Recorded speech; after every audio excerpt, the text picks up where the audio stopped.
Grand Asian news में आप सभी का स्वागत है। मैं हूं रॉबिन मल ठाकुर। आज की तमाम ताजा खबरों से पहले एक नजर आज की हेडलाइन पर।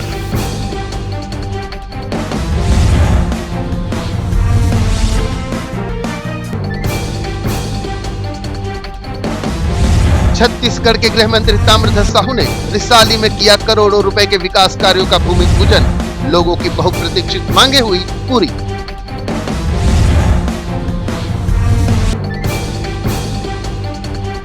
मध्य प्रदेश के पूर्व मुख्यमंत्री दिग्विजय सिंह पहुंचे वोरा निवास। स्वर्गीय मोतीलाल वोरा को दी अश्रुपूरित श्रद्धांजलि।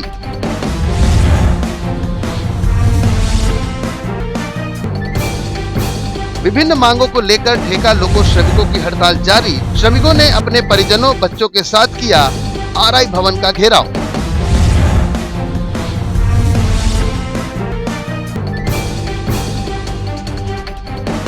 अब खबरें विस्तार से। मध्य प्रदेश के पूर्व मुख्यमंत्री व राज्यसभा सांसद दिग्विजय सिंह ने स्वर्गीय मोतीलाल वोरा के निवास पहुंचकर अपनी श्रद्धांजलि अर्पित की। मध्य प्रदेश के पूर्व मुख्यमंत्री व राज्यसभा सांसद दिग्विजय सिंह ने रविवार को मध्य प्रदेश के पूर्व मुख्यमंत्री स्वर्गीय मोतीलाल वोरा के निधन पर उनके पद्मनाभपुर दुर्ग स्थित निवास स्थान पहुंचकर शोक जताया। परिवारजनों से भेंट कर सांत्वना भी उन्होंने दी। उन्होंने पुष्प अर्पित कर स्वर्गीय मोतीलाल वोरा को श्रद्धांजलि अर्पित की। इस अवसर पर दिग्विजय सिंह ने स्वर्गीय वोरा के साथ बिताए राजनीतिक पलों को स्मरण किया। उन्होंने परिवारजनों से स्मरण साझा करते हुए कहा कि उनका स्वर्गीय मोतीलाल वोरा के साथ आत्मीय संबंध रहा है। श्री वोरा हम सब के लिए एक पुरोधा हैं। अपने कार्यों के लिए मजबूती के साथ इस उम्र में भी गजब का जज्बा वो रखा करते थे। वे मुख्यमंत्री रहते हुए अविभाजित मध्य प्रदेश के विकास के शिल्पकार भी रहे हैं। इस तरह से अनेक पलों का स्मरण कर स्वर्गीय वोरा के पुत्र अरविंद वोरा, संदीप वोरा व अन्य परिवारजनों को इस दुखद घड़ी पर ढांढस बंधाया। इस संदर्भ में वोरा निवास पहुंचे दिग्विजय सिंह ने मीडिया के समक्ष अपनी प्रतिक्रिया दी। मोतीलाल वोरा जी से पहली मुलाकात मुझे याद है जब वे प्रकाश चंद्र सेठी जी के मुख्यमंत्री काल में मध्य प्रदेश राज्य परिवहन निगम के उपाध्यक्ष बनाए गए और तब से लेकर उनके आखिरी समय तक मेरे बेहद निजी, निकट और आत्मीय संबंध रहे। अद्भुत व्यक्ति थे। उन जैसा मेहनत करने वाला व्यक्ति मैंने जीवन में नहीं देखा। हर व्यक्ति की मदद, सहयोग और उसके साथ आत्मीय संबंध बनाने की उनमें जो कला थी मैंने और किसी में नहीं देखी। वे 72 में चुने गए, मैं 77 में चुना गया और 77 में जनता पार्टी सरकार थी और old family new family block Madhya Pradesh Vidhan Sabha की अर्जुन सिंह जी कैबिनेट में हम दोनों मंत्री बने। फिर वे हमारे प्रदेश कांग्रेस के अध्यक्ष बने। वे मुख्यमंत्री बने, वे उनका प्रदेश कांग्रेस का अध्यक्ष बना और हर राजनीतिक के उसमें हम लोग एक दूसरे के साथ मिलकर हम लोगों ने काम किया। वोरा निवास पहुंचे मध्य प्रदेश के पूर्व मुख्यमंत्री दिग्विजय सिंह ने स्वर्गीय मोतीलाल वोरा के निधन पर दुख प्रकट किया। साथ ही उनके साथ बिताए पलों को याद कर कहा कि हर पिता अपने पुत्रों के लिए वसीयत छोड़ जाता है, मगर स्वर्गीय मोतीलाल वोरा जी ने अपने पुत्रों के लिए भी वसीयत छोड़ी है और वो ये है कि उनकी वसीयत में एक भी दुश्मन नहीं है। सब उनको चाहने वाले, मानने वाले व प्यार करने वाले हैं। ग्रैंड एशियन न्यूज के लिए दुर्ग से नसीम फारूकी की रिपोर्ट। रिसाली नगर निगम क्षेत्र में करोड़ों की लागत से शुरू होने वाले विभिन्न विकास कार्य का भूमि पूजन छत्तीसगढ़ के कैबिनेट मंत्री ताम्रध्वज साहू ने किया। इस अवसर पर निगम क्षेत्र के पूर्व पार्षद, वर्तमान एल्डरमैन सहित बड़ी संख्या में लोग उपस्थित थे। नगर पालिक निगम रिसाली के अस्तित्व में आने के बाद से क्षेत्र के विभिन्न वार्डों में विकास कार्यों, मूलभूत सुविधाओं उपलब्ध कराने को लेकर छत्तीसगढ़ शासन के गृह मंत्री ताम्रध्वज साहू द्वारा निगम के अधिकारियों को लगातार दिशा निर्देश दिए जा रहे हैं। साथ ही विकास कार्यों का भूमि पूजन कर निर्माण कार्य शुरू कराया जा रहा है। इसी कड़ी में रविवार को कैबिनेट मंत्री ताम्रध्वज साहू द्वारा क्षेत्र के लोगों की बहुप्रतीक्षित मांग को पूरा करते हुए 1,40,00,000 रुपए की लागत से शुरू होने जा रहे अनेकों विकास कार्यों का भूमि पूजन किया गया। गृह मंत्री ताम्रध्वज साहू ने विकास कार्यों को लेकर अपनी प्रतिक्रिया कुछ इस तरह से दी। और लगातार नया निगम बना है, लोगों की अपेक्षाएं भी हैं कि काम हो। हम लोग कोशिश कर रहे हैं कि ज़्यादा से ज़्यादा काम यहाँ हो, और अभी शुरुआत किए हैं क्योंकि नया अभी बना है रिसाली नगर निगम, और कोरोना काल में थोड़ी सी थी कमी, तो अभी ये 13 वार्ड था, 40 वार्ड बना है। हर वार्ड में कुछ न कुछ काम स्वीकृत कर रहे हैं और भूमि पूजन कर रहे हैं ताकि काम जल्दी शुरू हो और लोगों को सुविधा मिल सके। रिसाली नगर निगम क्षेत्र में अपनी स्वयं की एक 100 वाहन नहीं, भिलाई नगर निगम पे निर्भर रहना पड़ेगा। सब शुरू कर रहे हैं उसको भी, एम्बुलेंस भी बुलवा रहे हैं, अब ऑर्डर दिलवा रहे हैं, 100 वाहन भी बुला रहे हैं, फ्रीजर भी बुलवा रहे हैं। कमिश्नर से मैंने कहा है एक एक करके वो सारी व्यवस्थाएं अब शुरू कर रहे हैं। बहरहाल विकास कार्यों का भूमि पूजन होने से लोगों में हर्ष देखने को मिला, जिसके लिए स्थानीय लोगों ने कैबिनेट मंत्री ताम्रध्वज साहू का आभार जताया है। ग्रैंड एशियन न्यूज के लिए कैमरामैन पुलक निषाद के साथ संजय दुबे। किसान आंदोलन को लेकर मध्य प्रदेश के पूर्व मुख्यमंत्री व राज्यसभा सांसद ने देश के प्रधानमंत्री को जीत छोड़ने की बात कही।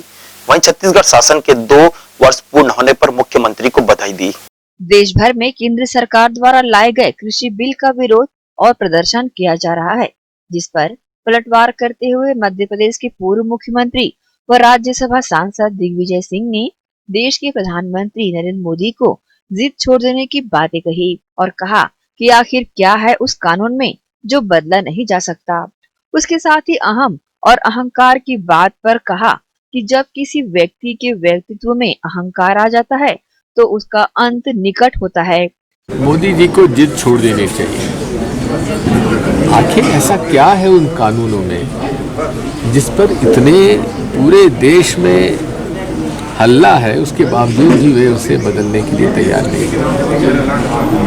उन्हें तत्काल जिद छोड़ देनी चाहिए। मध्य प्रदेश में शिवराज सिंह ने कहा है कि मैं पूरे फॉर्म में हूँ, निपटा दूंगा। बात यह है कि अहम और अहंकार जब किसी के व्यक्ति के व्यक्तित्व में आ जाता है तो उसका अंत निकट होता है। साथ ही मीडिया के समक्ष ये भी कहा कि भाजपा के पूर्व मुख्यमंत्री रमन सिंह के कार्यकाल में कितने घोटाले हुए हैं ये बताने की जरूरत नहीं है। कि रमन सिंह जी के कार्यकाल में कितने घोटाले हुए मुझे आपको बताने की जरूरत नहीं है, और ये सब बेकार है बातें। गोबर में घोटाला कौन करेगा? वहीं छत्तीसगढ़ सरकार ने मुख्यमंत्री भूपेश बघेल के 2 वर्ष के कार्यकाल की सराहना करते हुए कहा कि भूपेश बघेल महात्मा गांधी के स्वराज के मार्ग में चलकर संरचनाओं को पूर्ण कर रहे हैं, जहां गांव के किसान, गांव, संस्कृति सबको मिलाकर पूरा किया है। किसान व मजदूर आज खुश हैं, सबकी जेब में पैसा भी है, जिसका उदाहरण देखा भी जा सकता है। वहीं छत्तीसगढ़ में नहीं, साथ ही मीडिया से चर्चा करते हुए उन्होंने अपनी प्रतिक्रिया दी। छत्तीसगढ़ के मैं बधाई देता हूँ भूपेश बघेल जी को। उन्होंने महात्मा गांधी के जो हिंद स्वराज में जो एक दिमाग में उनकी संरचना थी उसको उन्होंने मूर्त रूप किया है, जहाँ किसान, गांव, छत्तीसगढ़ के संस्कार, संस्कृति, तीज त्योहार सबको मिलाकर जो उन्होंने 2 साल का कार्यकाल पूरा किया है। आज छत्तीसगढ़ का किसान और मजदूर खुश है, उसके जेब में पैसा है, और जब जेब में पैसा है तो छत्तीसगढ़ में जीडीपी ग्रोथ भी दूसरे राज्यों की गिरी है लेकिन यहाँ की नहीं गिरी। उसका क्या कारण? मूल कारण यह है कि यहाँ के किसान और मजदूर के जेब में भूपेश बघेल जी ने, कांग्रेस सरकार ने जेब में उनको पैसा डाला। ग्रैंड एशियन न्यूज के लिए दुर्ग से नसीम फारूकी की रिपोर्ट। देश के प्रधानमंत्री नरेंद्र मोदी द्वारा रविवार को साल के अंतिम रेडियो संदेश मन की बात का प्रसारण किया गया।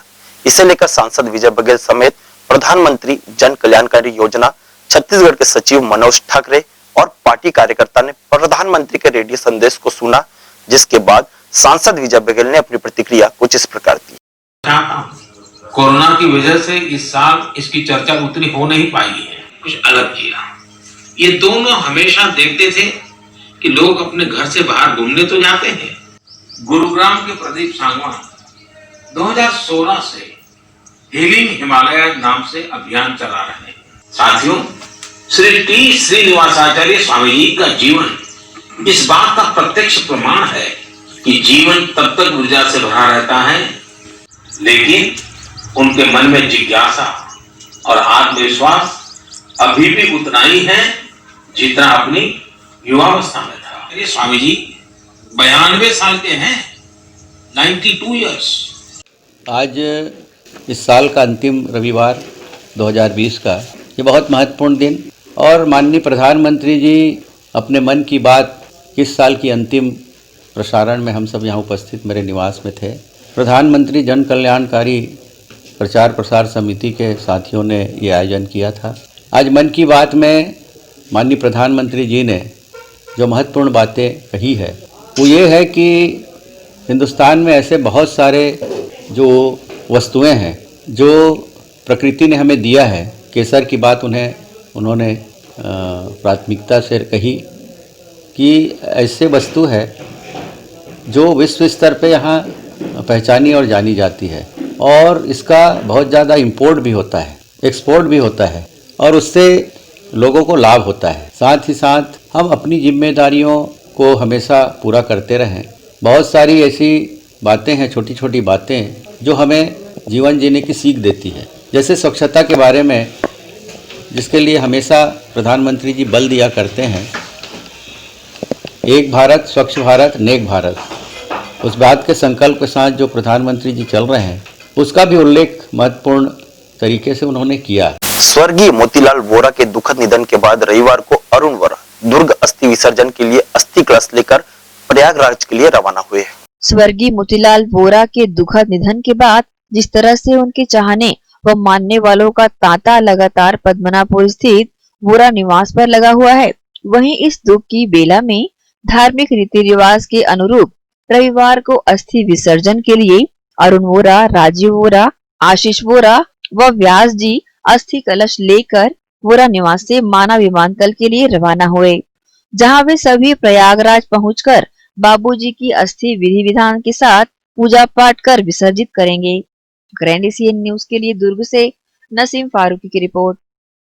अंग्रेजों के दांत खट्टे करने वाले और अंग्रेज को उनके घर में घुसकर मारने वाले शहीद उधम सिंह की जयंती जलेबी चौक भिलाई में युवाओं द्वारा मनाई गई। जलियांवाला बाग में मासूमों पर गोली चलाने का आदेश देने वाले जनरल डायर को उन्हीं के घर में घुसकर इस निशंस हत्या की सजा देने वाले शहीद उधम सिंह का जन्म दिवस भिलाई के जलेबी चौक पर शहीद उधम सिंह गणेश उत्सव समिति द्वारा मनाया गया। इस मौके पर शहीद उधम सिंह के तैल चित्र पर पुष्प अर्पित कर उन्हें अपने श्रद्धा सुमन अर्पित किए गए। कार्यक्रम में मुख्य अतिथि के तौर पर वैशाली नगर विधायक विद्या रतन भसीन उपस्थित हुए एवं इस मौके विशेष पर शहीद उधम सिंह के नाम से विशाल लंगर लगाया गया, जिसमें आसपास के क्षेत्रवासियों ने बढ़ चढ़कर हिस्सा लिया और इस लंगर का स्वाद चखा। इस कार्यक्रम की जानकारी जहां समिति के अध्यक्ष ने न्यूज टीम को दी, वहीं कार्यक्रम के मुख्य अतिथि वैशाली नगर विधायक विद्या रतन भसीन ने समिति की जमकर सराहना की और शहीद सरदार उधम सिंह के व्यक्तित्व को भारत देश के लिए गौरवशाली बताया। साथ ही छत्तीसगढ़ सिख पंचायत के महासचिव गुरनाम सिंह कुक्का ने इस लंगर में अपनी विशेष सहभागिता निभाते हुए आज के युवाओं को शहीद उधम सिंह के व्यक्तित्व से सीख लेने की बातें कही। उधम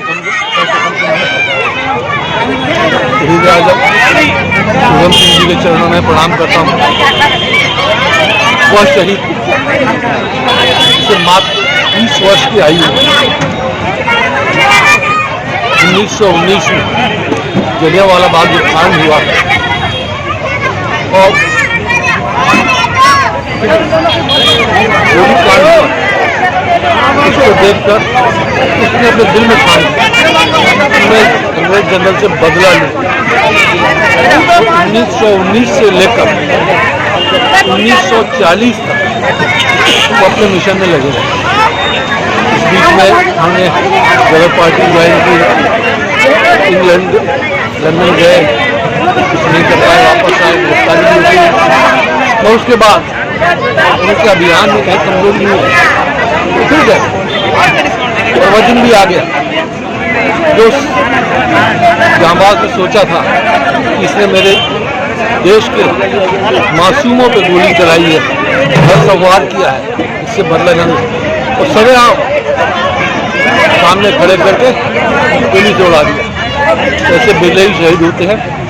इस शहादत को सलाम करता हूँ और सलाम करता हूँ उस प्रेरणा को जिसके अंतर्गत ये जो कार्यकर्ता वर्षों से इस कार्यक्रम को कैंपेन कर रहे हैं। इनका परोक्ष अपरोक्ष जो भी सहयोग है, ये सभी निश्चित साधुवाद के पात्र हैं कि हम अपनी परंपराओं को, अपनी संस्कृति को जीवित रखें। उधम सिंह का नाम बहुत कम चर्चा होंगे, पर ऐसे प्रयासों से आम आदमी के बीच में जाएगा, तो इसके लिए ये जो समिति है, जो भी चर्चा करता है, इन सबको इसके लिए धन्यवाद देता हूँ। शहीद उधम सिंह गणेश समिति के द्वारा हमारे उधम सिंह जी का, क्रांतिकारी उधम सिंह जी का जन्मदिन 26 दिसंबर को हमेशा मनाया जाता है। ये अपनी जो युवा पीढ़ी है उनको ये मैसेज जाता है, संदेश जाता है कि अपना जो देश के लिए जो शहीद हैं, उनको जो बच्चे नहीं जानते हैं या जो लोग नहीं जानते हैं, उनको इसकी जानकारी मिले अधिक से अधिक, और मोहल्ले वासियों की तरफ से ये प्रोग्राम किया जाता है। क्या कार्यक्रम किया गया है? उनके जन्मदिन के उपलक्ष्य में पूरी और सब्जी बांटी गई है, लंगर लगाया गया। हाँ जी, पूरी सब्जी और चाय की व्यवस्था की गई है समिति के द्वारा। जैसा कि आपको मालूम है कि आज शहीद उधम सिंह जी का आज जन्म दिहाड़ा है, तो उसी उपलक्ष्य में आज यहाँ पर प्रोग्राम किया जा रहा है। ये हमारी उधम सिंह समिति जो है कैंप वन की, उनके द्वारा ये प्रोग्राम किया जा रहा है। और आज देश की एकता अखंडता के लिए जो बलिदान उधम सिंह ने दिया है, वो बलिदान को आज हमें याद रखना, और हमारे जितने भी बच्चे हैं और नौजवान पीढ़ी है, उनको इस बारे में हमें जागृत करना है। किस तरह से हमने अंग्रेजों के दांत कट्टे किए थे, और किस तरह से हमने आज़ादी ली है, और किस तरह से हमने उस जलियांवाले बाग का, जिसमें जनरल डायर जैसे ने नरसंस हत्या की थी, लाखों लोगों, करोड़ों, हजारों लोगों की हत्या कर दी थी, और उसका बदला लिया। आज हमें उस उधम सिंह हमारे शहीद पर, उनके विचारों पर चलने की जरूरत है। और हम यहाँ की जो कमेटी है, जो हर साल ये प्रोग्राम करती है, मैं इनका बहुत बहुत शुक्रगुजार हूँ। जिस तरह से ये प्रोग्राम करती है, बहुत बहुत ये धन्यवादी के पात्र है। इसी तरह हम चाहते हैं कि युवाओं के साथ आगे चलकर इसी तरह का आगे भी प्रोग्राम करते रहें। बहुत अच्छा प्रोग्राम है। जय हिंद, जय माँ भारत। शहीद सरदार उधम सिंह ने पूरे 21 साल तक जलियांवाला बाग के खलनायक जनरल डायर का पीछा किया, और आखिरकार लंदन जाकर अंग्रेजों के घर में घुसकर एक सभा में भाषण दे रहे जनरल डायर को मौत के घाट उतार दिया। इसके बाद वह खुद शहीद हो गए। ऐसे व्यक्तित्व से आज के हर युवा को सीख लेने की जरूरत है। ग्रैंड एशियन न्यूज के लिए भिलाई से संतोष शर्मा की रिपोर्ट। यहां रुकते एक छोटे से ब्रेक के लिए। आप बने रहिए ग्रैंड एशियन न्यूज के साथ।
शुभ अवसर का मंगल मुहूर्त, शुद्ध आभूषणों की खरीदी के लिए पधारें सहेली ज्वेलर्स। शुभ मुहूर्त का अवसर लाए जीवन में खुशियों की बहार। 7,500 की खरीदी पर जीतिए लाखों के उपहार। बम्पर ड्रॉ 26 जनवरी 2021 रविवार। पहला उपहार 2 BHK फ्लैट, दूसरा उपहार कार, तीसरा उपहार होंडा एक्टिवा, चौथा उपहार 2 स्मार्टफोन, पांचवा उपहार 5 पार्टी स्पीकर, छठा उपहार 10 एलेक्सा, सातवां उपहार 25 होम अप्लायंसेस। हमारी शाखाएं Gandhi Chowk Durg, civic centre Bhilai, Shri Shivam mall, Bazar Chowk Utai Durg, main road Gunderdehi, BSP market Risali, Sirsa road Kohka. शुद्ध आभूषणों की खरीदी के लिए पधारें Saheli jewellers. DM Shah hospital and research centre. जी हाँ, शहर के हृदय स्थल शास्त्री नगर में संचालित BM Shah multi speciality hospital, जहां 24 घंटे आपातकालीन सुविधाएं, casualty, OT, ICU, MICU, NICU, OPD, x ray, CT scan, MRI, sonography, dialysis सेवा उपलब्ध, एम्बुलेंस सेवा भी उपलब्ध, साथ ही प्राइवेट वार्ड व जनरल वार्ड उपलब्ध। शहर के प्रख्यात विशेषज्ञों द्वारा उपचार। हॉस्पिटल के विभाग: जनरल फिजिशियन, न्यूरो फिजिशियन, प्रसूति रोग, न्यूरो सर्जन, जनरल सर्जन, चर्म रोग, कान नाक गला, शिशु रोग विशेषज्ञ। हमारा पता: BM Shah multi speciality hospital, Shastri Nagar, Bhilai. Mobile number 7730 77711 7730 77722। Corona के खिलाफ लड़ाई में हमारे देश के अनगिनत अनसंग हीरोज अपना अपना काम बखूबी अंजाम दे रहे हैं। डॉक्टर्स, नर्सेस, पुलिस विभाग, सफाई कर्मचारी, नगर निगम कर्मचारी, बैंक कर्मचारी, ये सब तो हमारी नजर के सामने हैं, लेकिन कुछ हीरोज ऐसे भी हैं जिनका ख्याल भी हमारे दिमाग में नहीं है। वो है हमारे केबल हीरोज। कोरोना से फाइट करने के लिए आप सब अपने घरों में हैं और आपका और आपके परिवार का मनोरंजन कर रहा है टीवी, इंटरनेट। क्या आप जानते हैं कि आपके घर में टीवी बराबर चलता रहे, आपका पसंदीदा चैनल आप तक लगातार पहुंचता रहे और इंटरनेट में कोई रुकावट ना आए? उसके लिए हजारों केबल ऑपरेटर्स और केबल वर्कर्स 24/7 आपके मनोरंजन के लिए काम कर रहे हैं। सभी केबल कर्मचारियों को सलाम और शत शत नमन।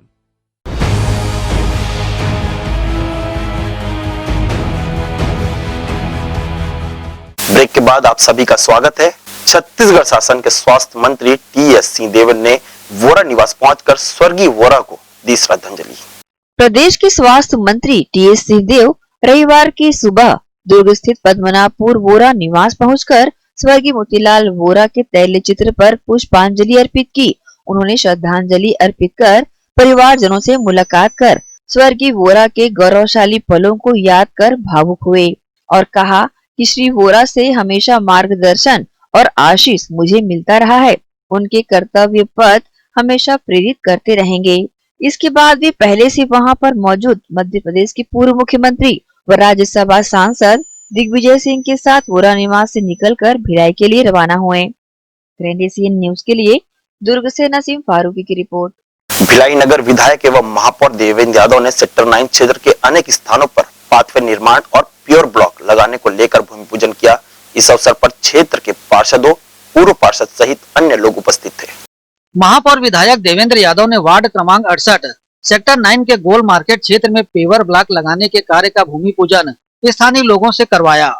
महापौर ने मोहल्ले वासियों के साथ उन क्षेत्रों का भ्रमण किया जहां पेवर ब्लॉक लगाए जाने हैं। क्षेत्र के लोगों ने गोल मार्केट क्षेत्र में लाइट लगवाने की मांग महापौर देवेंद्र यादव से की, जिस पर महापौर ने बीएसपी प्रबंधन से चर्चा कर समाधान करने की बातें कही। क्षेत्र के खिलाड़ियों ने खेल के प्रति महापौर द्वारा किए जा रहे कार्यों की सराहना करते हुए आभार जताया। वहीं एक वृद्ध महिला की पेंशन की मांग पर महापौर ने विभागीय प्रक्रिया पूरी होने तक स्वयं पेंशन देने की बातें कही। ग्रैंड एशियन न्यूज के लिए कैमरामैन पुलक निषाद के साथ संजय दुबे। भारतीय जनता पार्टी के केंद्रीय नेतृत्व के निर्देशानुसार छत्तीसगढ़ प्रदेश में चलाया जा रहा है अखिल भारतीय मंडल प्रशिक्षण शिविर योजना के तहत शनिवार को जामुल में मंडल प्रशिक्षण वर्ग आयोजित किया गया। इस शिविर में विशेष रूप से उपस्थित राज्यसभा सांसद सुश्री सरोज पांडे ने उद्घाटन सत्र को संबोधित करते हुए भाजपा कार्यकर्ताओं को संबोधित किया। इस दौरान भिलाई जिला भाजपा अध्यक्ष वीरेंद्र साहू, पूर्व भाजपा अध्यक्ष सावलाराम ढारे, वरिष्ठ भाजपा नेता फणेंद्र पांडे, जामुल मंडल अध्यक्ष संजय शर्मा आदि उपस्थित थे। आज के इस पूरे कार्यक्रम को जिन्होंने बहुत व्यवस्थित ढंग से, बहुत मेहनत के साथ, अपनी पूरी टीम के साथ जिन्होंने संपन्न कराया है, हमारे मंडल अध्यक्ष माननीय संजय शर्मा ही होंगे, भारतीय जनता पार्टी की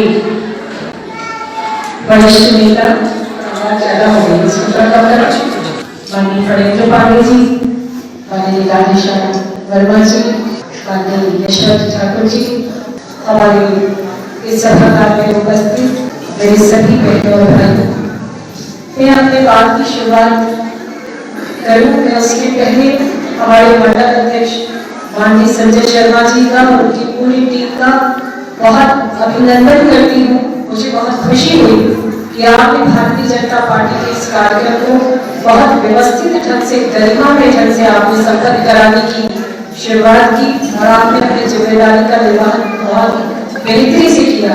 इसलिए आपका बहुत अभिनंदन है, बहुत स्वागत है। बंधुओं, आज के इस प्रशिक्षण वर्ग में मुझे तो उद्घाटन सत्र में आना था। देखिए, भारतीय जनता पार्टी एक अनुशासन की एक पार्टी है और भाजपा की पहचान ही उसकी अनुशासन और उसके कार्यकर्ता है। तो कार्यकर्ताओं को पार्टी की रीति नीति कैसे समझाएं, क्योंकि नए कार्यकर्ता जुड़ते जा रहे हैं, पुराने कार्यकर्ताओं का मार्गदर्शन मिले, ये इस प्रशिक्षण का मेन उद्देश्य रहता है, ताकि हम पार्टी की रीति नीति को कैसे जनता तक पहुंचाएं, ये उद्देश्य होता है प्रशिक्षण का। भारतीय जनता पार्टी के द्वारा पूरे प्रदेश में प्रशिक्षण वर्ग प्रारंभ किया गया है।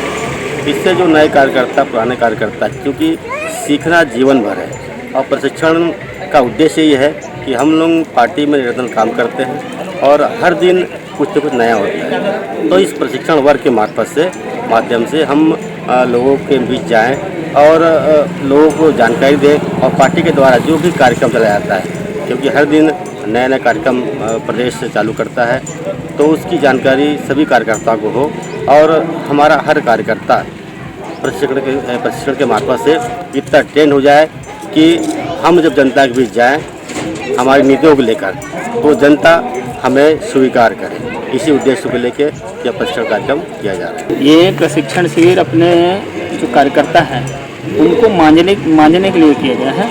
इससे हमारे कार्यकर्ता जो निष्क्रिय रूप में हो जाते हैं, इस माध्यम से वह सक्रिय होकर अपने कार्यक्रम में भाग लेना और अभी आगामी अपने यहाँ चुनाव है, उस दृष्टि से कार्यकर्ता को जोश खरोश जरूरी है। ऐसी कौन सी बात है जो ध्यान में रखा जाएगा? कुछ ऐसी बातें होंगी जो इसमें सभी क्षेत्र, सभी विषयों पर विशेष विषय ज्ञाता के माध्यम से कार्यकर्ताओं को प्रशिक्षण दिया जा रहा है। सोशल मीडिया पे यहाँ पर कुछ बात चल रही है कि ऐसा सोशल मीडिया पर कुछ बातें जो चलती है, उस पर किस तरीके से आप लोगों का ध्यान रहेगा? अभी वर्तमान में आप देखते हैं कि पूरे अपने भारतवर्ष में मोबाइल एंड्रॉयड का ज़माना हो गया है और बहुत से लोग पूरे देशों में एक दूसरे से संपर्क बनाए रखते हैं। तो अपना कार्यक्रम अधिक से अधिक लोगों तक पहुँचे, जिससे लोगों को जानकारी हो, इसलिए सोशल मीडिया को एक विषय रखा है। सेक्टर 7 स्थित प्राथमिक शाला में नगर निगम भिलाई जोन कार्यालय 5 के द्वारा राशन कार्ड, आधार कार्ड और श्रमिक कार्ड बनाने शिविर लगाया। यह शिविर प्रमुख रूप से वार्ड 66 के वार्डवासी के लिए लगाया गया था, जिसमें बड़ी संख्या में लोगों ने भाग लिया। शिविर को लेकर निगम ARO मलखान सिंह सोरी ने अपनी प्रतिक्रिया दी।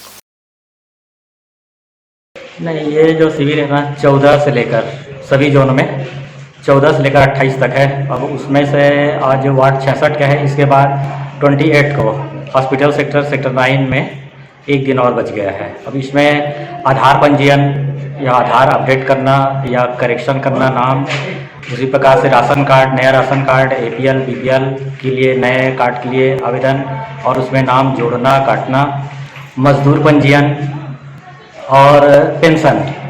क्या आने वाले दिनों में BPL कार्ड के लिए श्रमिक कार्ड जरूरी होगा?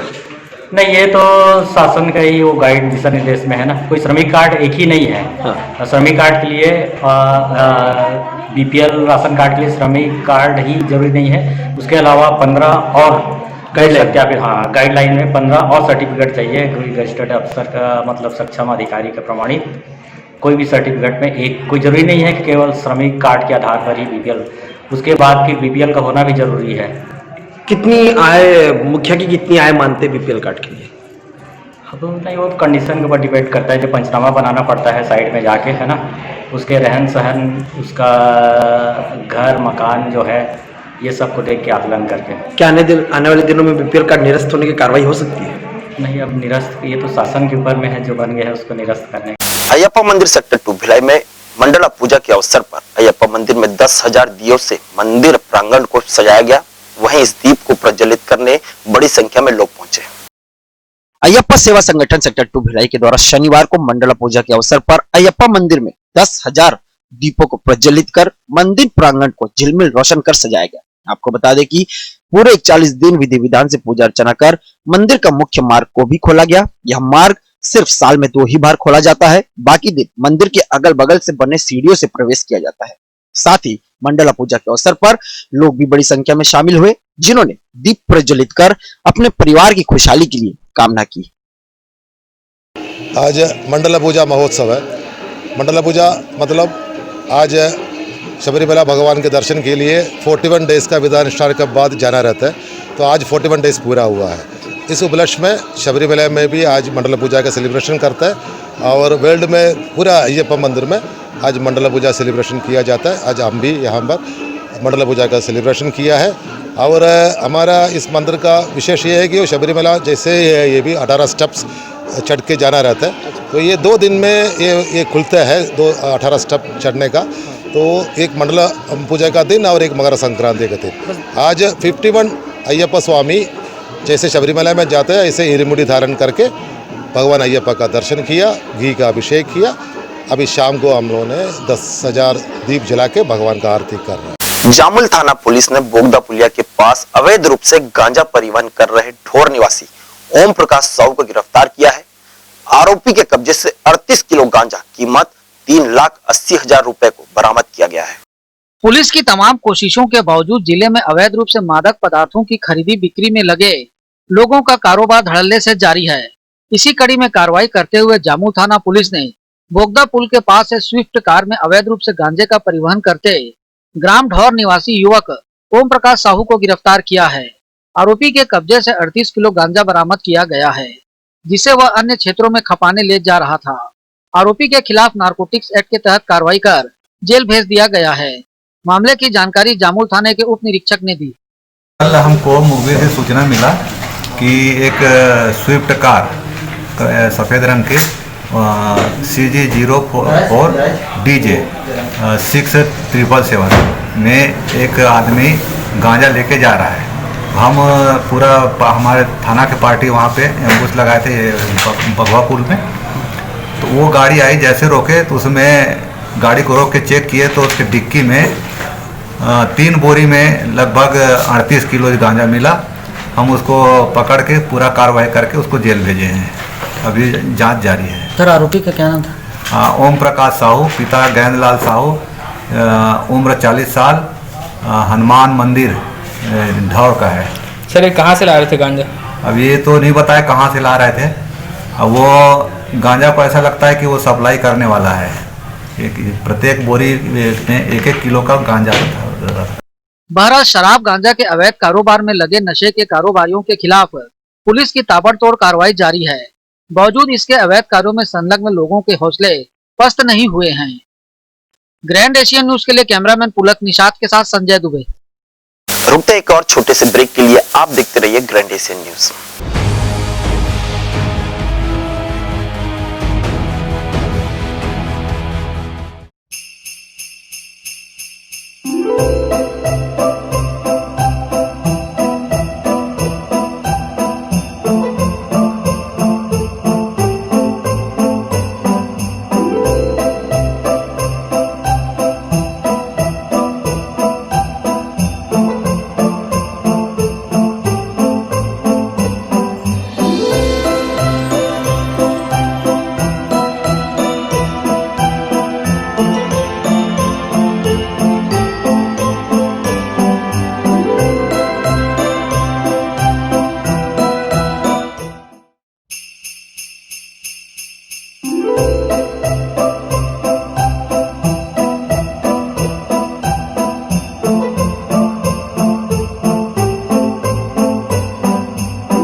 to 11 महफिल रेस्टोरेंट जी हां, दुर्ग शहर के हृदय स्थल स्टेशन रोड पोलसायपारा चौक स्थित, जहां आप पाएंगे fully AC hall, AC cabin, family hall, meeting व पार्टी के लिए रीजनेबल रेट में पार्टी हॉल, स्वादिष्ट लजीज व्यंजनों की भरमार, चिकन बिरयानी, मटन बिरयानी, कोफ्ता, कबाब, इसके साथ ही वेज व नॉन वेज डिशेज उपलब्ध हैं व वेज थाली, चाइनीज फूड भी उपलब्ध, लॉजिंग व्यवस्था भी उपलब्ध एंड पार्सल फैसिलिटी भी उपलब्ध। सर्व सुविधा युक्त 9 to 11 Mehfil restaurant,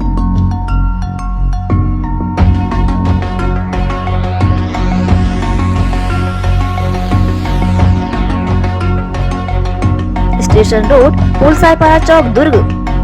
mobile number 8839814123 07884892666। आपका अपना भव्य शोरूम 50 वर्षों से आपकी सेवा में। दिनेश वस्त्र भंडार, एक भाव एक विचार के साथ। दिनेश वस्त्र भंडार আমাদের আপন दिनेश वस्त्र भंडार, साडा अपना दिनेश वस्त्र भंडार। कपड्याला संबंधित सबो रेंज, एके भाव एके विचार, एकाच भावात एकाच विचारात, एके को भाव एके को विचार। दिनेश वस्त्र भंडार। नए भव्य शोरूम में उच्च क्वालिटी के कपड़े सभी वैरायटी में संपूर्ण रेंज के साथ। Exclusive range of sarees, lancha, kurti, salwar suit, jeans, t shirt, shirts and all type of varieties. आप पाएंगे सभी प्रांतों के वैवाहिक कलेक्शन पसंद के कपड़ों के साथ। Exclusive range of bed cover, sofa cover, pillow cover, mattress, cotton cloth और शूटिंग एंड शर्टिंग। जिंदगी में आने से लेकर जाने तक का सारा सामान एक ही छत के नीचे। Dinesh Vastra Bhandar, Jawahar market, power house, Bhilai. Herpes, HIV AIDS और हेपेटाइटिस ये वायरस जन्य रोग है। ये ज्यादातर रक्त धारा में मौजूद होता है, जिसमें एक तंतु अनुवांशिक अणु होता है। हर्पिस मुख्यतः 3 प्रकार के होते हैं: herpes simplex, herpes genitalis, herpes zoster. Herpes simplex और हर्पिस जेंटिलियस ये स्त्री और पुरुषों के गुप्तांगों में होता है। ये पुरुष के गुप्तांगों में दाने, छाले, जलन, लाल होना, खुजली के रूप में, इंद्रियों को ढकने वाली चमड़ी का क्रेक होना, फटना, लगातार बुखार, मुंह में छाले होना, शरीर कमजोर होना के रूप में होता है। हर्पिस जोस्टर शरीर में पानी भरे फफोले की तरह जो दर्द, जलन, चमचमाहट, खिंचाव के साथ उभरते हैं। इससे शरीर का कोई भी अंग निष्क्रिय हो सकता है। कोई भी एंटीबायोटिक गोली या मलहम इस रोग को दबा देता है, जिससे इस रोग के समाप्त होने का एहसास होता है, परंतु वो सिर्फ धोखा है। इस बीमारी का इलाज वायरो रिसर्च एवं स्किन केयर क्लिनिक द्वारा तैयार किए गए विशेष आयुर्वेदिक रस रसायन द्वारा संभव है। संपर्क करें doctor HC Agarwal, doctor VK Agarwal, viro research एवं skin care clinic, Swaroop talkies के सामने, स्टेशन रोड, दुर्ग। भिलाई के प्रमुख स्थल पावर हाउस में स्थित होटल शिव प्रभा इन एवं town king the family restaurant नवीन साज सज्जा एवं आधुनिक सुविधाओं से लैस। हमारी विशेषताएं: economic suite, executive suite, premium suite and presidential suite. Town king the family restaurant, लाजवाब स्वाद से भरपूर नाश्ते एवं भोजन की उत्तम व्यवस्था। Banquet hall, party hall, conference hall, free Wi-Fi internet, new elevator, travel assistance, safe deposit vault and godown, special tariff plan for corporate, marriage and other functions. Online booking facilities available. Sweet home away from home.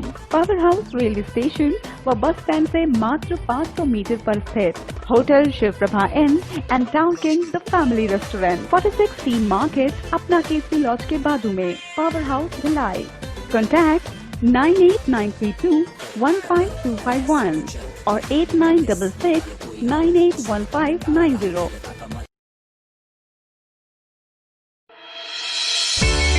Sunshine multi speciality hospital अब भिलाई के चरोदा में भी।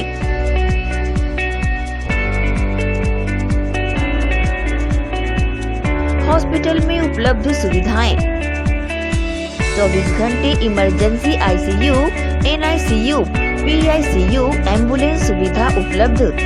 साथ ही OT, labour room, pathology, OPD, endoscopy, bronchoscopy, x ray, echo TMT, casualty, साथ ही सर्व सुविधा युक्त प्राइवेट वार्ड उपलब्ध है।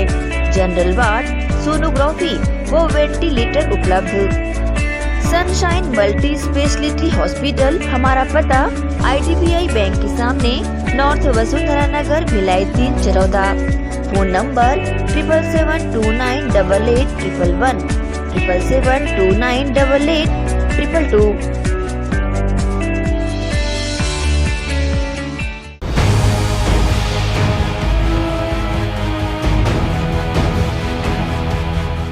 ब्रेक के बाद एक बार फिर से आप सभी का स्वागत है। लोकतांत्रिक इस्पात एवं इंजीनियर मजदूर यूनियन के बैनर तले शनिवार की शाम बीते 60 दिनों से धरने पर बैठे निष्कासित ठेका श्रमिकों के साथ IR बिल्डिंग का घेराव किया और जमकर नारेबाजी भी की गई। नमस्कार, अभी हम खड़े हैं मुर्गा चौक स्थित जो भिलाई स्टील प्लांट का जो प्रमुख द्वार माना जाता है, ये वही है। यहाँ पे जो कर्मचारी थे, उन्होंने बीते 60 दिन से यहाँ हड़ताल में बैठे हुए हैं और अभी तक कोई परिणाम निकल के नहीं आया। काफ़ी जनप्रतिनिधियों का, राज्यपाल से लेके सांसद से लेके सभी विधायकों का चक्कर काटने के बाद भी अभी तक ऐसा कोई परिणाम निकल के नहीं आया कि इनको नौकरी में वापस लिया जाए। इस बात से परेशान होकर आज कर्मी हड़ताल के लिए मजबूर होकर सब आगे आ गए हैं। साथ में इनके परिजन भी इनका सहयोग देने आए हुए हैं। इनको सितंबर माह में नौकरी से बैठाया गया था और आज और 28 अक्टूबर से ये धरने पर लगातार बैठे हुए हैं। सुबह से शाम तक बैठे रहते हैं। कुछ दिनों पहले हड़ताल के दौरान इन्होंने पंडाल भी लगाया हुआ था, लेकिन बीएसपी के IR विभाग ने पंडाल ये बोल के हटा दिया कि अनुमति नहीं है। लगातार ठंड में ठिठुर के ये यहाँ पे बैठे रहे। कई धूप गर्मी सब कुछ खा लिए, धूल मिट्टी, कई के अचानक स्वास्थ्य भी खराब हुआ। बीएसपी से हॉस्पिटल की स्टाफ आई, यहीं पे उनको ग्लूकोज चढ़ा, लेकिन अभी तक ना प्रबंधन का, ना IR विभाग का, ना ही किसी जनप्रतिनिधि का इनको अभी तक सहयोग मिल पाया। तो आइए इनसे जानते हैं कि कितनी मुश्किल आन पड़ी है और कितने लोग हैं। ठीक है, बताएंगे कि क्या प्रॉब्लम, कैसे दिक्कत आ रहा है, क्यों बैठाया गया आप लोग? सर, दिक्कत इस बात की आ रही है, हम लोग को बिना नोटिस दिए 30 सितंबर को 90 मजदूरों को काम से निकाल दिया गया है और हम लोग इसी चीज़ को लेके 28 अक्टूबर से हम पूरे हमारे 90 साथी यहाँ पे बैठ के हम लोग इस चीज़ का आंदोलन कर रहे हैं कि बिना नोटिस दिए हमको काम से क्यों निकाला गया है। जो हमारे भिलाई इस्पात संयंत्र के TND के आनंद कुमार तिवारी जी है, उनसे पूछे भी तो बोलते हैं इसमें नोटिस का कोई प्रावधान नहीं है, आप लोग का काम खत्म हो गया है। तो हम लोग बोले हमारा वर्तमान में तो जो काम चल रहा है वहाँ दूसरे स्टेशन से आप लोग ला के कराया जा रहे हैं। हम तो पुराने हैं, 3 से 15 साल तक वहाँ काम किए हैं, तो हमारे में क्या ऐसी गलती थी, तो गलती बताने के लिए भी तैयार नहीं है। बोलते नहीं, आप लोग का टेंडर खत्म हो गया है। आपने कितने साल काम किया प्लांट में? सर, मेरे को बोला जाए तो 13 साल हो गया है सर, और जिस जगह मैं अभी काम कर रहा था वहाँ 3 साल हुआ है टोटल। 13 साल 15 साल नौकरी करने के बाद आप भी ये बात समझ सकते हैं कि कौन उनको दूसरे जगह पे काम देगा। आइए और लोगों से बात करते हैं जो इस हड़ताल में शामिल है कि उन्हें क्यों निकाला गया, बताइए। सर, बिना कारण नोटिस दिए हम लोग को बैठा दिया गया था। हम लोग 3 साल वहाँ काम किए। कोरोना के महामारी में भी हम लोग अपनी जान, अपनी फैमिली को जान जोखिम में डालते हुए भी हम लोग वहाँ गए थे, फिर भी हम लोग को बिना नोटिस दिए काम से वहाँ से निकाल दिए। कितने लोगों से मुलाकात की, कितने जनप्रतिनिधियों से मुलाकात की, क्या कहा आपने? किससे मुलाकात की? सर, यहाँ के राज्यपाल से बात हुआ था, विधायक से बात हुआ, महापौर से बात हुआ था, कलेक्टर से बात हुआ था, क्योंकि किसी से कोई भी आश्वासन, हम लोग को सिर्फ आश्वासन मिलता था, लेकिन हमारा काम नहीं हुआ। देश में कई जगह अभी हड़ताल जारी है और यहाँ पे भी लगभग 60 दिन से लोग बैठे हुए हैं। कई जगह किसान हड़ताल है, कहीं पे BSF का कैंप नहीं लगने दिया जा रहा है। और वैसे ही यहाँ पे अब देखा जाए तो श्रमिक जो है महज 9 से 10 हज़ार की तनख्वाह में काम करने वाले, जो अपना पूरा परिवार का लालन पालन करते हैं, उनको नौकरी से बैठा दिया गया है और उनके लिए कोई व्यवस्था नहीं है। उनके परिजन भी यहाँ आए हुए हैं, जैसे इन्होंने लिखा है, मेरे पति को काम पर वापस लो। तो आप बताएंगे क्यों आए हैं? आपने ये जो तख्ती पकड़ा हुआ है, बताइए। वही अक्टूबर 3 महीने हो गए बैठा दिए सर बिना कारण का। अब काम के बारे में बोलने से कुछ सुनवाई नहीं है। 90 आदमी को निकाल दिए थे। घर में कैसी समस्या आ रही बहुत है? परेशानी हो जा रहा है घर में हम लोग को 3 महीने से। अब वो समय से उन लोग नहीं समझ रहे, बैठाने तो बैठा दिए। यहाँ के दिन भर बैठे रहते हड़ताल कर रहे, फिर भी उनको कोई सुनवाई नहीं है। जब पैसा दे रहे उन लोग को लगा ले रहे, हम लोग पैसा दे के कितना बार पैसा 25 से 10 पैसा दे के लगे, फिर काम में लगे थे। क्या चाहते हैं? अभी हम लोग को काम चाहिए सर, हम लोग काम में लेना जरूरी है। हाँ। इस कोरोना के काल में सबकी रीढ़ की हड्डी टूट चुकी है, लोगों के पास पैसे की काफ़ी कमी है। अब इस दौर में अगर किसी को काम से निकाल दिया जाए तो हम समझ सकते हैं कि उसके साथ क्या बीत रही होगी। एक छोटे से बच्चे का तस्वीर दिखाना चाहेंगे, वो भी अपने पापा के लिए नौकरी वापस दो बोल रहा है। अच्छा, जैसे कि प्रबंधन है, प्रबंधन में लोगों को मोटी तनख्वाह मिलती है, लोगों का घर काफ़ी अच्छे से चलता है, लेकिन महज 9,000 की सैलरी पाकर ही अपना घर चलाने की कोशिश कर रहे हैं। इनके सहयोग में कुछ वामपंथी दल के लोग भी आए हुए हैं जो कर रहे। अभी कहना है कि ये IR विभाग का घेराव करेंगे। विभाग के द्वारा यहाँ पे CSF की बल को लगा दिया गया है। अब देखना होगा कि क्या इनको वापस नौकरी में रखा जाता है कि नहीं, क्योंकि इनका तो साफ कहना है कि हम यहाँ से नहीं हटेंगे। कब तक आप डटे रहेंगे? अभी 60 दिन हो चुका, और कितना दिन डटे रहेंगे? जब तक हमको काम पे वापस नहीं लेंगे तब तक ले डटे रहेंगे, ये हमारी जिद है। आप कहीं दूसरी जगह क्यों काम पे नहीं जाना चाहते? इसलिए हम नहीं दूसरी जगह जाना चाहते हैं। जिस जगह में हम काम करते हैं वहाँ का एक्सपीरियंस है, दूसरे जगह का एक्सपीरियंस नहीं है, क्योंकि अगर दूसरे जगह हम जाएंगे तो वहाँ दुर्घटना होने की संभावना बनी रहेगी। जैसे कि इनने साफ कह दिया है कि ये हड़ताल का आज अंत नहीं है, आज तो शुरुआत है। 60 दिन के बाद आज एक बार फिर शुरुआत हुई है। ये यहाँ डटे रहने की बात कह रहे हैं। देखते हैं आगे और क्या होगा। ग्रैंड एशियन न्यूज़ के लिए कैमरामैन जितेंद्र साहू के साथ रॉबिन बल ठाकुर की रिपोर्ट। ताली थाली बजाकर किसान आंदोलन का किया समर्थन, वहीं केंद्र के 3 कानून का किया विरोध। राष्ट्रीय किसान आंदोलन के आह्वान और अपील पर किसानों और नागरिकों ने रविवार को, जब देश के प्रधानमंत्री नरेंद्र मोदी अपने मन की बात कर रहे थे, तब आंदोलन कर रहे किसानों के समर्थन में और उनका मनोबल बढ़ाने के लिए 10 मिनट तक अपने अपने घरों में ताली थाली बजाकर अपना समर्थन किसानों के प्रति दे रहे थे। गौरतलब है कि केंद्र के 3 बिल कानूनों के खिलाफ देश के लाखों किसान कड़ाके की ठंड में भी दिल्ली की सभी सीमाओं पर पिछले 1 माह से खुले आसमान के नीचे सड़कों पर बैठे हैं। इस संबंध में एडवोकेट राजकुमार गुप्त ने न्यूज टीम को अपनी प्रतिक्रिया दी है। केंद्र की सरकार ने 3 कृषि कानून बनाए हैं। इन कानूनों को वापस लेने की मांग को लेकर के देश भर के किसान संगठन के लोग पिछले 33 दिन से दिल्ली के आसपास सीमाओं में कड़ाके की ठंड में बैठे हुए हैं। केंद्र की सरकार किसानों की मांग MSP की कानूनी गारंटी और तीनों कानूनों को रद्द करो, यह मांग मानने के लिए आज तक तैयार नहीं है। तो आंदोलन करने वाले किसानों के समर्थन में हम छत्तीसगढ़ प्रगतिशील किसान संगठन की ओर से आज छत्तीसगढ़ में बेमेतरा जिला, दुर्ग जिला, बालोद जिला और अन्य स्थानों में अन्य किसान संगठनों के साथ मिलकर के ताली थाली बजा करके किसान आंदोलन का समर्थन कर रहे हैं, ताकि आंदोलन करने वाले किसानों का मनोबल ऊंचा रहे और सरकार तक यह संदेश जाए कि पूरा देश के किसान जो हैं इन कानूनों के खिलाफ। जिस तरह से केंद्र के 3 कृषि कानूनों के खिलाफ देश के किसान अपना विरोध जताते हुए आंदोलन कर रहे हैं, जिसके समर्थन में छत्तीसगढ़ सहित दुर्ग जिले के किसानों ने अपने अपने घरों से वर्चुअल प्रदर्शन कर ताली व थाली बजाकर अपना विरोध जताया है। अब देखना होगा कि ये आंदोलन कब तक जारी रहेगा। ग्रैंड एशियन न्यूज के लिए दुर्ग से नसीम फारूकी की रिपोर्ट। आकाशगंगा मार्केट में अवैध तरीके से खड़े किए वाहनों पर एक बार फिर दुर्ग यातायात विभाग की नो पार्किंग चस्पा कार्रवाई की गई, जिसमें भारत सरकार द्वारा अधिकृत की गई गाड़ियों को भी नहीं बख्शा गया। सुपेला के आकाशगंगा बाजार में लगातार चलने वाली चालानी कार्रवाइयां देखी जाती हैं। बावजूद इसके आए दिन यहां ट्रैफिक जाम की स्थिति बनी रहती है। एक बार फिर दुर्ग यातायात विभाग का नो पार्किंग चस्पा कार्रवाई उन वाहनों पर किया गया जो बेतरतीब ढंग से खड़े कर दिए गए थे, और ऐसे वाहनों की वजह से इस बाजार में आने जाने वाले ग्राहकों को असुविधा का सामना करना पड़ता है।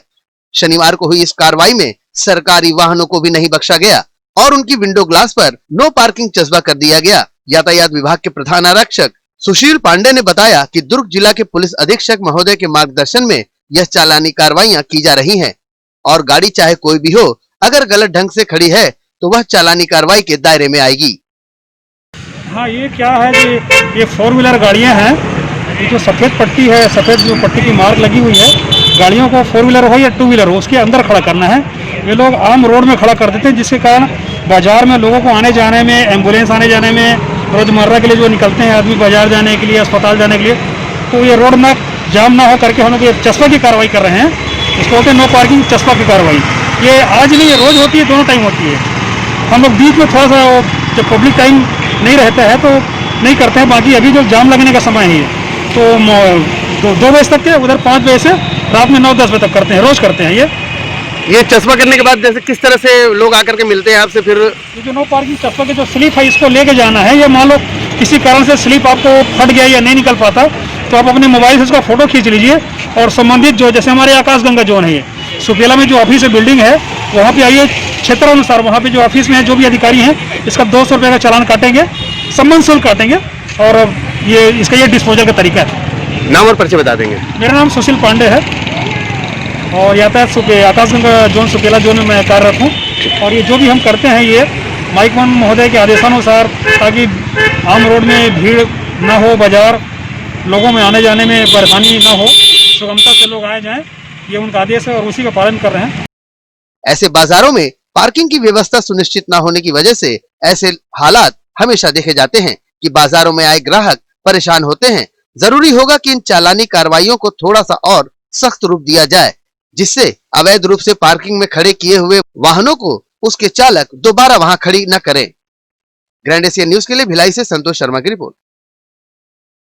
समाज को एक नई पहचान दिलाने के साथ ही तेली समाज के युवाओं को खेल में आगे लाने के उद्देश्य को लेकर खाना खजाना ग्रुप द्वारा 1 दिवसीय क्रिकेट मैच का आयोजन किया गया। खेल प्रतिभाओं को आगे लाने के साथ ही समाज ने युवाओं को बेहतर मंच दिलाने दुर्ग के तेली समाज द्वारा तेली प्रीमियर लीग क्रिकेट मैच प्रतियोगिता का आयोजन दुर्ग के सुराना कॉलेज में किया जा रहा है, जिसमें तेली समाज के द्वारा अलग अलग टीम बनाकर कुल 8 टीमों के बीच मैच प्रतियोगिताएं कराई जा रही है, जिसमें सभी तरह के प्राइजेस के साथ ही प्रथम पुरस्कार 11,000 रुपए व द्वितीय पुरस्कार 5,555 रुपए रखा गया है। प्रतियोगिता में प्रत्येक मैच 6 ओवर का रखा गया है। इसे लेकर समाज के पदाधिकारियों ने न्यूज टीम को जानकारी दी है। और ये खेल को करने का मुख्य उद्देश्य है कि सारे तेली समाज की जो हमारे 58 या 60 जो हमारे जातियाँ जो है सरनेम, सारे को एक माला में पिरोना है और आपसी भाईचारा, कौमी एकता जो है एक मिसाल पेश करनी है। एक दूसरे से मुलाकात भी हो रही है और मैं आपको बहुत महत्वपूर्ण बात ये बताना चाहूँगा कि यह प्रसारण पूरे हिंदुस्तान में लाइव दिखाया जा रहा है। यह पूरे हिंदुस्तान का तेली प्रीमियम प्रथम वर्ष है। पूरे हिंदुस्तान में पहली बार छत्तीसगढ़ के सरजमी दुर्ग में हो रहा है। ये हम सब के लिए बड़ी गर्व की बात है और एक समाज को अच्छा मैसेज जाएगा। इसमें तेली समाज के पूरे बच्चे लोग यहाँ पर 8 टीमों में खेल रहे हैं और बहुत ही अच्छा आयोजन रहा है। इस आयोजन में हमारे भाई पार्षद हमीद खोखर जी द्वारा, है ना, इसमें प्रथम इनाम दिया जा रहा है। जावेद चौहान के हमारे फल वाले, उनके द्वारा द्वितीय इनाम दिया जा रहा है और मेरे तरफ से हम शील्ड और सभी लोग जो खाना खजाना ग्रुप के यहाँ पर युवा के जो पीछे देख रहे हैं, इन लोगों ने पूरा आयोजन का जिम्मा उठाया और बहुत ही अच्छा आयोजन हो रहा है और ये आयोजन आगे भी हर साल होता रहेगा। बहुत ही अच्छा आयोजन। जिस तरह से तेली समाज को एक अलग प्लेटफॉर्म देने और साथ ही समाज के युवा बच्चों को खेल के माध्यम से नई पहचान दिलाने एक पहल शुरू की गई है। अब देखना होगा इनके द्वारा आगे और किस तरह का आयोजन कराकर समाज के युवाओं को मार्गदर्शन दिया जाता है। ग्रैंड एशियन न्यूज के लिए दुर्ग से नसीम फारूकी की रिपोर्ट। क्रिसमस के अवसर पर दुर्ग स्थित ओम ज्वेलर्स से जुड़ी संस्थाओं द्वारा पूरे छत्तीसगढ़ में बच्चों के लिए ऑनलाइन प्रतियोगिता का आयोजन किया गया। प्रतियोगिता में बच्चों ने संता क्लॉस की वेशभूषा पहनकर भाग लिया। पूरे प्रदेश से 80 से अधिक प्रतियोगी प्रतियोगिता में शामिल हुए। संस्था के सदस्य ने संता क्लॉस की वेशभूषा पहने 11 विशेष बच्चों को चिन्हित कर उन्हें अच्छे गेटअप के लिए पुरस्कृत किया। ओम ज्वेलर्स के संचालक ने प्रतियोगिता और न्यू ईयर सेलिब्रेशन को लेकर जानकारी दी। हमारे सोनी समाज में क्रिसमस डे के उपलक्ष्य में बच्चों के लिए एक प्रतियोगिता रखी गई थी, जिसमें बच्चों को सेंटा क्लॉज बनना था, जिसमें हमारे समाज के सभी वर्गों ने बढ़ चढ़ कर हिस्सा लिया है और सभी बच्चों की प्रस्तुति एक से बढ़कर एक थी, जिसमें 11 श्रेष्ठ बच्चों को ओम ज्वेलर्स की तरफ से मंच का डिब्बा पुरस्कृत किया जाएगा। ओम ज्वेलर्स के तत्वाधान में 25 तारीख को क्रिसमस डे प्रतियोगिता रखी गई थी, जिसमें सभी बच्चों ने बढ़ चढ़कर हिस्सा लिया। हमारे द्वारा कराए गए प्रतियोगिता का उद्देश्य सामाजिक एकता, एकजुटता और सभी जातियों का सम्मान करना है। धन्यवाद। क्योंकि हमारे बच्चे एक कच्ची मिट्टी का रूप होते हैं, जिन्हें जिस आकार में डाले उस आकार में ढल जाते हैं, इसलिए हमने बच्चों के लिए कल एक सेंटा क्लॉज की प्रतियोगिता रखी गई थी, जिसका मेन उद्देश्य सामाजिक भेदभाव को दूर करके बच्चों में सभी समाज के प्रति सम्मान जगाना था। धन्यवाद। कल हमारे नारी सम्मान ग्रुप में बहुत ही अच्छा प्रतियोगिता रखी गई थी। बच्चों के लिए सेंटा क्लॉज की प्रतियोगिता रखी गई थी, जिसमें सभी बच्चों ने बहुत ही अच्छे से अपना प्रतिभा दिखाया है। सभी बच्चों को बहुत बहुत बधाई, बहुत बहुत शुभकामनाएं आप सभी को, और बहुत बहुत धन्यवाद ओम भैया का, जिन्होंने इतना अच्छा ग्रुप बनाया और हमारी सभी बहनें बहुत उत्साहित हैं इस ग्रुप के हर प्रतियोगिता में भाग लेने के लिए। आप सभी को बहुत बहुत धन्यवाद। इस बार हमारे क्रिसमस में हमारी एडमिन सारी बहनों ने सेंटा क्लॉज का कार्यक्रम रखा था और बच्चों को इसमें उन्होंने सोचा कि विशेष ड्रेस पहनाया जाए और इस बार कुछ नया हो जाए। इस नया बनाने के चक्कर में पूरे समाज छत्तीसगढ़ लेवल में हमारे पूरे बच्चों को सेंटा क्लॉज बनाया गया था और सभी बच्चों ने बढ़ चढ़ कर हिस्सा लिया और उनके घर में जो पेरेंट्स थे, मम्मी पापा वगैरह जो थे, उसने काफ़ी अच्छा मतलब रिस्पांस रहा। सभी लोगों ने बढ़ चढ़ कर हिस्सा लिया और लगभग 80 से 90 लोग हमारे पूरे छत्तीसगढ़ लेवल से इसमें सारे लोगों ने भाग लिया। जैसा कि कार्यक्रम था जो ऑनलाइन था, बच्चों का रिस्पांस कैसा रहा? बच्चों का बहुत जोरदार रिस्पांस रहा और हमने सारे बच्चों को यानी 70-80 बच्चे जो भाग लिए थे, उसमें हम कम से कम 11 विशेष बच्चों को हम मंच का बड़ी डब्बे के पैकेट 11 बच्चों को विशेष पुरस्कार स्वरूप दिया जाएगा, जो बच्चों ने खास तौर पे अपना गेटअप और सांता क्लास में जो अच्छे ड्रेस पहने थे उनके लिए। जैसे कोरोना काल चल रहा है और इस प्रोग्राम को किस प्रकार के किया गया कार्यक्रम? ये प्रोग्राम हमेशा ऑनलाइन होता है समाज के द्वारा और हमेशा होता रहेगा, इसलिए कि यह कार्यक्रम हमारे एडमिन बहनों के द्वारा तय होता है और कोरोना काल को देखते हुए हम हमारे समाज की बहनों के लिए हम उनके सुरक्षा के लिए हम चिंतित हैं और हम हमेशा चाहते हैं कि बच के रहे। जब तक इसका वैक्सीन या टीका ना आ जाए तब तक सारी बहनें अपने घर पे रहे और बच के रहे और हमेशा हमारे साथ बना रहे। सावधानी ही बचाओ है। फिर आप आने समय में और किस प्रकार का नया कार्यक्रम रहेगा, क्या नया रहेगा इसमें? जी आने वाले अभी न्यू ईयर में अपना कपल्स का जो न्यू ईयर वाला प्रोग्राम अभी हमारे बहनों द्वारा डिसाइड हो रहा है। हमारे जैसे एडमिन बहन है, शिल्पा बहन है, प्रिया बहन है, प्राची बहन है, कावेरी बहन है, राखी बहन है, ये सारी बहनें जो है कार्यक्रम को डिसाइड करती है और समाज में ये लोग रूपरेखा तैयार करती है। इनके द्वारा ही समाज का संचालन होता है और लोगों को बहुत ही अच्छा, हमारे समाज की बहनों को बहुत ही अच्छा रिस्पॉन्स मिला और एक अच्छा बैकग्राउंड मिल गया बहनों को कि इसमें भाई हम सारी बहनें एक दूसरे से जुड़ के एक रहे, अपने परिवार वाले, रिश्तेदार, सारे लोग एक साथ अपना कार्यक्रम पेश करते हैं और हमें तो बहुत खुशी है कि सारी बहन और हमारे समाज के लोगों को हम ऐसा कार्यक्रम प्रस्तुत करते हैं और इन लोग हमेशा कार्यक्रम में भाग लेते हैं। मैं सारी बहनों को बहुत बहुत हार्दिक धन्यवाद देता हूँ और मैं यही कोशिश करूँगा कि सारे बहनें एक साथ रहें, अपने परिवार में रहें, अपने रिश्तेदार में रहें, दूर दराज की भी रिश्तेदार उनको सब एक साथ बने रहें और इससे एक माहौल भी बनता है और ऑनलाइन बातचीत भी हो जाती है और एक दूसरे से मेल मिलाप हो जाता है। इसलिए हम चाहेंगे कि सारी बहनें हमारे साथ एकजुट रहे और हमेशा हंसते खेलते मुस्कुराते रहें। जी नमस्कार। आज के बुलेटिन में फिलहाल इतना ही, हमें दीजिए इजाजत। आप देखते रहिए ग्रैंड एशियन न्यूज। नमस्कार।